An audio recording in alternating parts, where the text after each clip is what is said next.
नमस्कार दोस्तों, मैं अंकुर उपाध्याय स्वागत करता हूं आप सभी का एक बार फिर से अपनी नई वीडियो में। दोस्तों, भारतीय बाजार में तेजी तो भाई साहब आज अलग ही तरीके की है और मैं वीडियो की शुरुआत में एक बार फिर रिपीट करूंगा, बेचने की गलती मत करना। आपने बहुत परेशानी देखी है, बहुत बहुत नेगेटिव माहौल देखा है, पोर्टफोलियो की धज्जियां उड़ते हुए देखी हैं। हर समय मैं बुलिश रहा, लोगों ने ट्रोल किया, कोई फर्क नहीं पड़ा, लेकिन लोगों ने सपोर्ट भी बहुत किया। जिसने हमारे कहने से नीचे लिया, खरीदा, ट्रेड डील पे भरोसा रखा, वो आज खुश हैं, बहुत खुश हैं। और जो पेशेंस रखता है ना मार्केट में, मार्केट उसी को रिवॉर्ड दे पाता है।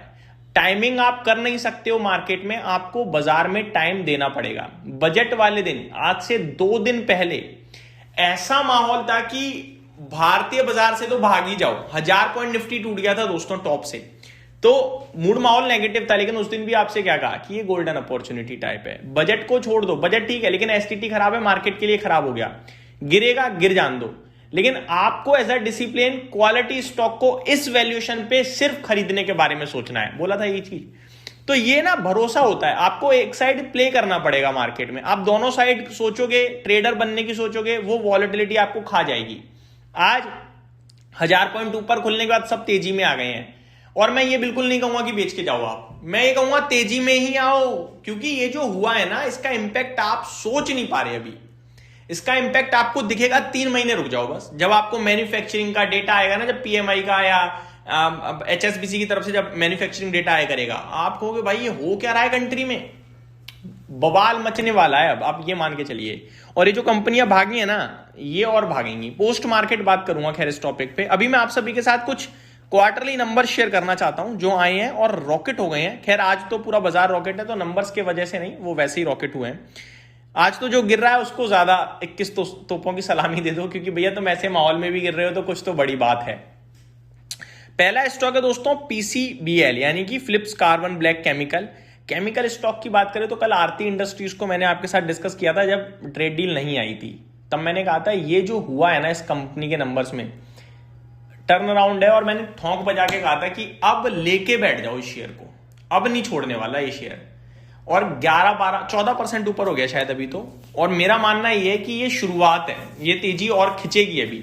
अब मैं आता हूं वापस से टॉपिक पे। पीसीबीएल रिजल्ट्स आए हैं, 11% ऊपर है। ऊपर कितना है वो मैं नहीं बताऊंगा, लेकिन नंबर्स उतने मजेदार नहीं दिख रहे हैं दोस्तों। कंसोलिडेटेड नेट प्रॉफिट 93 करोड़ से घटकर 2 करोड़ पे आया है, बहुत ही खराब नंबर लग रहे हैं। और रेवेन्यू 2000 करोड़ के सामने 1850 करोड़ पे आया है। मार्जिन्स 15.8% से 11.6% में आए हैं। और एबिटा 320 करोड़ से 220 करोड़ रह गया। तो नंबर्स वीक नहीं, बहुत वीक लग रहे हैं मुझे। गैब्रियल इंडिया, इसके भी नतीजे आए हैं, 3.5% नीचे है। नंबर्स इसके भी हल्के से वीक टाइप हैं, ज्यादा वीक नहीं, इसके ऑलमोस्ट सही सही लग रहे हैं। मुनाफा घट गया है, लेकिन 60 करोड़ के सामने 54.5 करोड़ का मुनाफा रह गया है। रेवेन्यू बढ़कर आया है 1020 करोड़ से 1180 करोड़ का। वहीं मार्जिन्स 8.48% से 9.06% के एबिटा मार्जिन्स कंपनी ने क्लॉक करे हैं। एबिटा की बात करूं तो 78.4 करोड़ के सामने 100 करोड़ का कंपनी ने एबिटा क्लॉक करा है। तो नंबर्स देखोगे आप, प्रॉफिट का आंकड़ा छोड़ दिया जाए, बाकी सब ठीक ठीक दिख रहा है। और मार्जिन्स काफी नहीं, मार्जिन्स भी ठीक ही हैं, तो शायद प्रॉफिट में कुछ एडजस्टमेंट हो सकता है। अगला स्टॉक है दोस्तों जिसको नंबर्स के बाद कमाल हो रहा है, अदानी पोर्ट्स। वैसे तो पूरा अदानी ग्रुप आज बढ़िया तेजी में है। नंबर्स की बात करूं तो कंसोलिडेटेड नेट प्रॉफिट 3000 करोड़ पे आया है, 2500 करोड़ से बढ़कर। अनुमान हालांकि 3300 करोड़ का था, तो अनुमान से वीक नंबर लग रहे हैं एक तरीके से देखा जाए प्रॉफिट के आंकड़े पे।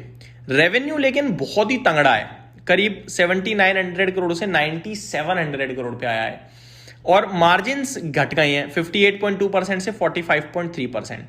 रेवेन्यू एबिटा कंपनी का घटकर आया 4640 करोड़ से 4390 करोड़। तो नंबर्स में अदानी पोर्ट्स के मजा नहीं आया है, लेकिन शेयर ऊपर है क्योंकि अदानी ग्रुप ऊपर है, बाजार ऊपर है। ये आपके लिए अपडेट।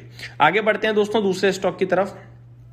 मोबीक्विक सिस्टम 17% ऊपर है अपने नतीजों के बाद, और नंबर्स एक्चुअली में कमाल के हैं। घाटे से मुनाफे में आई है कंपनी। 55.3 करोड़ के सामने 53.5 करोड़ के घाटे के सामने 4 करोड़ का मुनाफा आया है, बढ़िया। रेवेन्यू 270 करोड़ के सामने 290 करोड़ पे आया है, बढ़िया है। और मार्जिन्स आपके 2.32% के पॉजिटिव हो गए हैं, जो कि नेगेटिव चल रहे थे अभी तक। और एबिटा लेवल पे 47.7 करोड़ का जो घाटा था अभी वो 6.7 करोड़ का मुनाफा हो चुका है।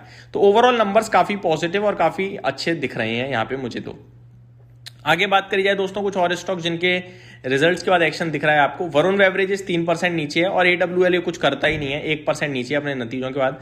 एंड एक्जैक्टली अगर मैं आपके साथ शेयर करूं ना तो नंबर्स भी वीक हैं, रेवेन्यू बढ़ा है बस, मार्जिन टूटे हैं, एबिटा टूटा है, मुनाफा टूटा है। SMC ग्लोबल दोस्तों अपने नंबर्स का 8.5% ऊपर है और नंबर्स देखा जाए तो नंबर हल्के वीक हैं, बट बाजार के मूड माहौल के साथ भाग चुका है। ये मेरी तरफ से आपके लिए कुछ स्टॉक्स जो अपने रिजल्ट्स के ऊपर रिएक्ट करते हुए दिख रहे हैं। इस बीच में निफ्टी 25,770 के करीब, मुझे लगता है 25,650 700 फिर से एक बाइंग लेवल बन जाएगा, 25,500 ब्रेक नहीं होना चाहिए। रिजल्ट्स की बात करूं तो बजाज फाइनेंस और Pidilite industries, solar industries, Mankind pharma, Aditya Birla capital, NMDC, Lloyd metals, कुछ ये कंपनियां और हैं जिनके अभी रिजल्ट्स आने बचे हुए हैं आज के सेशन में। तो ये मेरी तरफ से आपके लिए अपडेट थी, उम्मीद करता हूं डिटेल्स पसंद आई होंगी। Thank you so much for watching this video, have a great day guys.